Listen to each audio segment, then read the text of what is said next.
Okay, so what's Grampy doing today? Well, you might not know that Grampy in his former life was a Navy electrical technician. And one of the things Grampy likes doing is fixing things that are broken. Oh yeah.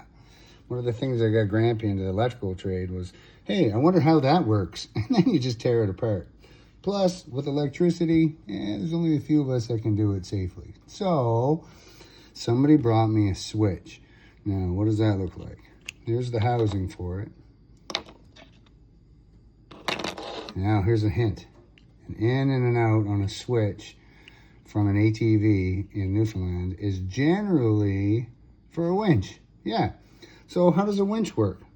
Well, when you have a winch on an ATV, that sometimes saves you from a long walk back. We'll leave it at that. But for this switch, all it is an in and an out. And it's a very easy rocker switch. And I said, well, I wonder if Grampy can tear that apart for old time's sake and save my friend a little bit of money. So here we are. So once I tore it apart, and luckily this one came apart. Sometimes these are nasty, and by taking them apart, you break them. But I was lucky enough that these was able to spring this open enough to get this switch out. You can see on the edge how it locks in on either side. So hopefully going in, I'm going to be nice and gentle and slip it back in with all the pieces. But what's inside? Yay! Look at this little thing. It's on a little spring. So naturally, Grampy got lucky and that didn't spring across the garage somewhere with a little spring inside, and it stayed right there. But what does that do? Well, it also came with this little rocker. And this little rocker has a set of contacts on it. Both sides. See where those contacts make contact with something else. Those contacts inside there.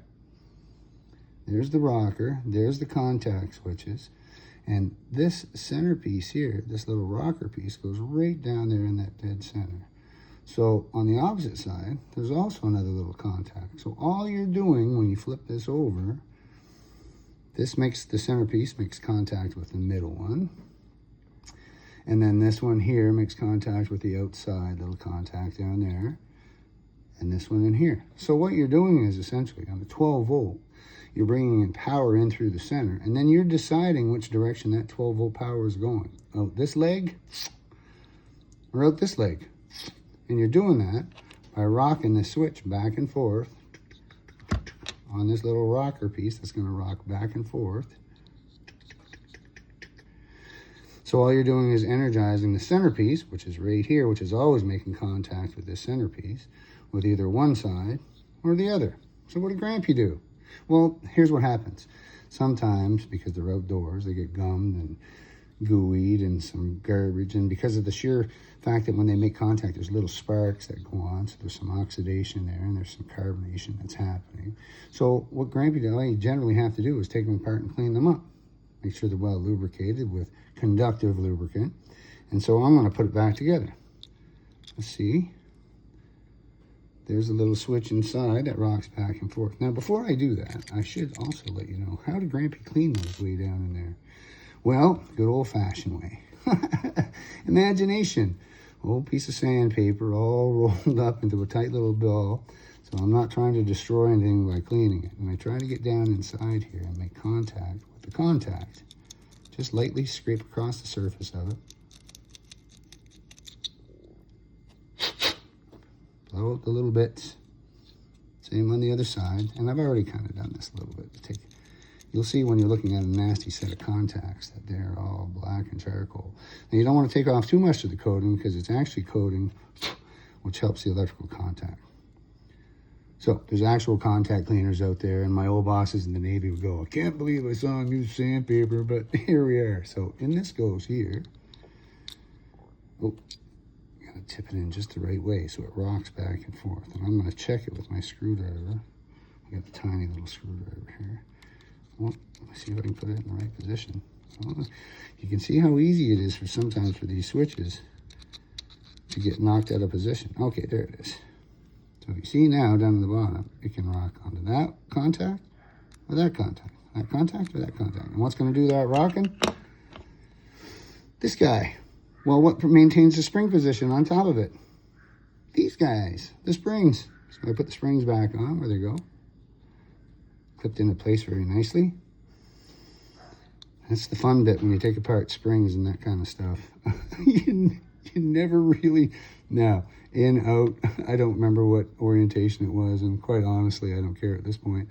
So, you see how the springs fit down in there? And I'm going to try to get that in here like this. And I'm going to try to get it in there nice and neatly so I don't break it. All you really need is a little bit of persuasion on one side. Yeah, this is fun. I'm trying to film it too. Watch it snap. Oh, I think I caught an edge. Oh, there it is. Now, the one surefire way to test is with an ohmmeter. So what did we say? You need the ohmmeter to turn off and turn back on. Okay, so we said the middle section is our center point. Let's see if Grampy can hold it on here. And I'll try to hold it on here tight enough so I can do it and then rock the switch with my fingers. So we said the center point. So there should be one of these right now that should be closed. Or only closed when I rock it into that position. So let's try this end. Let's try that. Is my meter working? Yeah. Okay, so let's try that. So that must work that way. Yep. And then this must work in the opposite way when you press this side. And it does.